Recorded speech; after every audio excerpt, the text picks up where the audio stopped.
मला तेव्हापासून एक असं आहे की हिची एनर्जी आपल्याला मॅच करायची आहे. माझ्यासाठी सुद्धा हे kind of full circle movement आहे, कारण माझी पहिली मालिका पौराणिक होती, लोकमान्य, आणि माझी पहिली लीड म्हणूनची मालिका सुद्धा पौराणिक आहे. ना तुला आत्ता इथे पाहिलं तेव्हा माझ्यासाठी तू नवीन आहेस, तर अनेक प्रेक्षकांना असं असेल की ही कोण आहे बरं, म्हणजे हिला आधी कशामध्ये बघितलंय किंवा तू ह्या आधी काय केलंयस का माहित नाहीये. तर त्या सगळ्या प्रेक्षकांसाठी तुझ्याकडून एक काय सांगशील? नमस्कार, मी मधुरा शिदे आणि कलाकृती मेळ्यात तुम्हा सगळ्यांचं मनापासून स्वागत आहे. मी आज आलेली आहे सन मराठीवरच्या तुमच्या सगळ्यांच्या लाडक्या मालिकेच्या सेटवरती, अर्थात सखा माझा पांडुरंगच्या सेटवर. आणि सगळ्यांनाच माहिती आहे मालिकेमध्ये आता 8 वर्षाचं लीप येणार आहे आणि मोठी सखू कोण असणार ह्याची उत्सुकता सगळ्यांना होतीच आणि ती उत्सुकता आता संपलेली आहे, कारण माझ्याबरोबर खुद्द मोठी सखू आहे. अर्थात माझ्याबरोबर आहे आता ह्या मोठ्या सखूच्या भूमिकेमध्ये दिसणारी सान्वी जामकर. नमस्कार. जांभेकर. सान्वी जांभेकर. हाय. हॅलो. कशी आहेस? मस्त. तू कशी आहेस? मस्त. आणि कसं वाटतं या सेटवरती? कमाल कमाल, खूप मजा येते. मज्जा येते ना. मी जितके वेळा आतापर्यंत ह्या सेटवरती आले ना, इतकं मला कायम इथे पॉझिटिव्ह आनंदी वाटतं आणि शांतपणे छान सगळं शूट चालू असतं. आणि मला वाटतं आता ती वाईब तुझ्यामध्ये पण येणार आहे आणि ते काम करताना अजून छान जाणवणार आहे. किती दिवस झालेत आता शूट सुरू होऊन? 8-9 दिवस झाले. कसा होता पहिला दिवस? सगळ्यांना ओळखण्यात, ते कॅरेक्टर सगळं समजून घेण्यात गेला असेल, कारण मी बऱ्याच वेळा इथे आधी आले होते. लुक टेस्ट आणि आपलं सगळं असतंच, त्यामुळे बऱ्याचशा लोकांची ओळखी झाल्या होत्या. पण पहिला दिवस म्हणजे क्रेझी होता आमचा. काय झालेलं पहिल्या दिवशी? पहिला दिवस आम्ही आउटडोर गेलो होतो. आपण जो प्रोमो पाहिला आता, त्या प्रोमोचं शूट करायला आम्ही आउटडोरला गेलेलो. कुठे झालेला तो शूट? म्हणजे इथेच मडमध्ये झालेला? नाही, आम्ही नायगाव साईडला गेलो होतो. आणि तिथे मग नॉझल्स, विंड, आपला स्टॉर्म फॅन, लाइटनिंग आणि सगळं पहिल्याच 2 रात्री आम्ही ज्या केल्या त्या एकदम धडाकेबाज होत्या. आणि दोन्ही वेळेस मी फुल पावसात हेड टू टो भिजून शूट केलं, त्यामुळे खूप मजा आली. क्या बात आहे. सुरुवातच दणक्यात झाली म्हणजे. बरं मला सांग, मालिका ह्याच्या आधी तू फारशी कधी मे बी फॉलो नसशील केली, कारण रोज आपल्याला बघायला वेळ नाही मिळत अनेकदा. पण जेव्हा तुला कळलं की आता आपण ह्या भूमिकेसाठी फायनल झालोय, तेव्हापासून हळूहळू बघायला सुरुवात केलेलीस? त्याच्या आधीपासूनच बघायचीस तू? अरे वा. म्हणजे मला जेव्हा ऑडिशनची रिक्वायरमेंट आली तेव्हापासून मी मालिका बघायला सुरुवात केली. म्हटलं बघूया ना काय कॅरेक्टर आहे, कसं आहे. त्यामुळे तेव्हापासूनच मी मालिका फॉलो करते आणि खूप कमाल मालिका आहे, खूप कमाल स्टोरी आहे. आणि सगळी टीम तर म्हणजे विचारायलाच नको आहे. खूप मस्त आहे सगळं इकडे. क्या बात आहे. आणि आय एम शुअर की आता तू मालिकेत आली असो, आता तुझ्यामुळे पण टीआरपी वाढेल. जसा स्वरालीमुळे छान टीआरपी येत होता, तिच्या कामाचं कौतुक होत होतं, आय एम डॅम शुअर की तुझ्याही बाबतीत तेच होणार आहे. तुलाही तितकंच रादर त्याहून दुप्पट प्रेम मिळू देत प्रेक्षकांचं. आणि सान्वी मला सांग, मी ना तुला आत्ता इथे पाहिलं तेव्हा माझ्यासाठी तू नवीन आहेस, तर अनेक प्रेक्षकांना असं असेल की ही कोण आहे बरं, म्हणजे हिला आधी कशामध्ये बघितलंय किंवा तू ह्या आधी काय केलंयस का माहित नाहीये. तर त्या सगळ्या प्रेक्षकांसाठी तुझ्याकडून एक काय सांगशील, की तुझ्याबद्दल एक तुझंच एक इंट्रो काय देशील?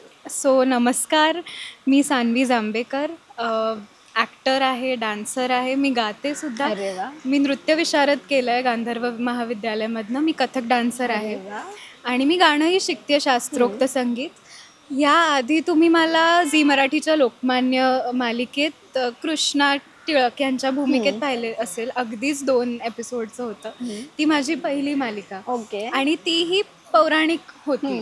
त्याच्यानंतर तू भेटशी नव्याने, सोनी मराठी, सुबोध सरांबरोबर, शिवानीताई, भक्तीताई, प्रियाताई सगळ्यांबरोबर काम केलं. तिथे मी आभाच्या भूमिकेत होते, जी सुबोध सरांची भाची असते. तिथे खूप शिकायला मिळालं, कारण अजय मयेकर डिरेक्टर होते, त्यामुळे खूप शिकले. त्याच्यानंतर सध्याच स्टार प्रवाहाची वचन दिले तू मला या मालिकेत मी सोनलचं कॅरेक्टर करत होते, जी शौर्याची बहीण असते. आणि मग आता तिथून थेट संत सखू आपली सन मराठीवर. सो माझ्यासाठी सुद्धा हे kind of full circle movement आहे, कारण माझी पहिली मालिका पौराणिक होती, लोकमान्य, आणि माझी पहिली लीड म्हणूनची मालिका सुद्धा पौराणिक आहे, सखा माझा पांडुरंग. क्या बात आहे. मला सांग, इथे ऑडिशन कशी झाली, म्हणजे हा रोल तुझ्यापर्यंत कसा काय आला? ओळखीतनंच जसं आपल्याला कनेक्शनमधनं येत असतं तसं मला कळलं की रिक्वायरमेंट आहे. आणि मी प्रणवदादाला फोन केला की मी इंटरेस्टेड आहे, माझे फोटोज पाठवले. आणि मग त्या दिवसापासून 3ऱ्या दिवसाला मी सेटवर होते. So may be it was destined. आणि मग ऑडिशन, लुक टेस्ट सगळं सुरू झालं आणि मग तिथून आज मी तुझ्या समोर आहे. पण मला सांग, ज्या वेळेस ना अशा भूमिका असतात, पौराणिक भूमिका असतात, त्याचं ना खूप दडपण असतं. जसं तुला मगाशी प्रश्न विचारला होता आय थिंक, की दडपण हे असतंच, पण ना त्या दडपणापेक्षा जास्त ह्याचं असतं की आता कोणीतरी आधी ते कॅरेक्टर केलेलं आहे आणि एका उंचीवरती पोचवून ठेवलं आणि आता तुला त्याच उंचीला ठेवून ते तसंच पुढे न्यायचं आहे. सो स्वरालीला तेव्हाच भेटलीस, ह्याच दरम्यान भेटलीस, तिच्याशी काही बोलणं झालं तुझं? स्वरालीला मी शूटमध्येच भेटलेले. त्याच्या आधी तिला फक्त इकडे मजा मस्ती करताना, दंगा करताना, जशी स्वराली एकदम गोड मुलगी आहे, तिला मी तेव्हा फक्त बघितलं होतं आणि तेव्हापासून मला तिचं खूप अप्रूप वाटतं. म्हणजे ती एवढी लहान आहे, एवढं छान काम करते. तिच्याशी माझं पहिलं इंटरॅक्शन म्हणजे तिचा फेवरेट विषय दिगू. दिगू कसा त्रास देतो, दिगूशी कशी फ्रेंडशिप करायची नाही, आपली टीम कशी वेगळी आहे, इथून आमचं डिस्कशन सुरू झालं. आणि मग बऱ्याच गोष्टी तिच्याकडे मला बघायला मिळाल्या की ती कधीच तुला दमलेली नाही दिसणार, तेवढ्याच एनर्जीने ती सीन देते.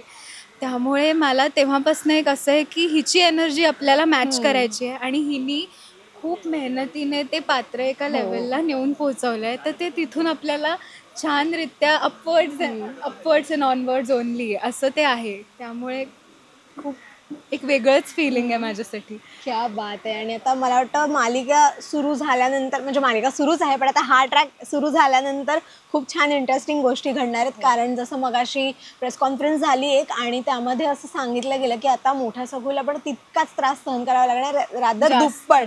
तर ती एक मानसिक तयारी आता तसे डायलॉग, तसं स्क्रिप्ट आणि तो राग, इमोशन, फुल ऑफ इमोशन सगळंच येस, ते सगळं आहे. असणारच आहे. येस. सो मला वाटतं ही आता सुरुवात आहे आणि जसं सगळ्यात आधी खूप खूप अभिनंदन. कारण तू आता जे सांगितलंस मला सर्कल ते ऐकून मला खूप छान वाटलं. आणि ह्या मालिकेसाठी तर तुला खूप खूप शुभेच्छा आहेतच, पण इथून पुढच्या सगळ्या प्रोजेक्टसाठी wish you all the very best. आणि आता ही सुरुवात आहे, त्याच्यामुळे आता थोडंसं थांबूयात. मी पुन्हा सेटवरती येईन थोडे दिवसांनी, तेव्हा मला वाटतं तेव्हा तुझ्याकडे सांगायला खूप गोष्टी असतील. म्हणजे आताही आहे, पण तेव्हा अजून खूप मजा असेल. Yes yes. Thank you so much. Thank you. Rasika हो, कलाकृती मीडिया म्हणजे मनोरंजनाची लयलूट. मनोरंजन क्षेत्रातील किस्से व घडामोडींचा आस्वाद घेण्यासाठी कलाकृती मीडिया या यूट्यूब चॅनलला सबस्क्राईब करा आणि व्हिडिओ लाईक करा.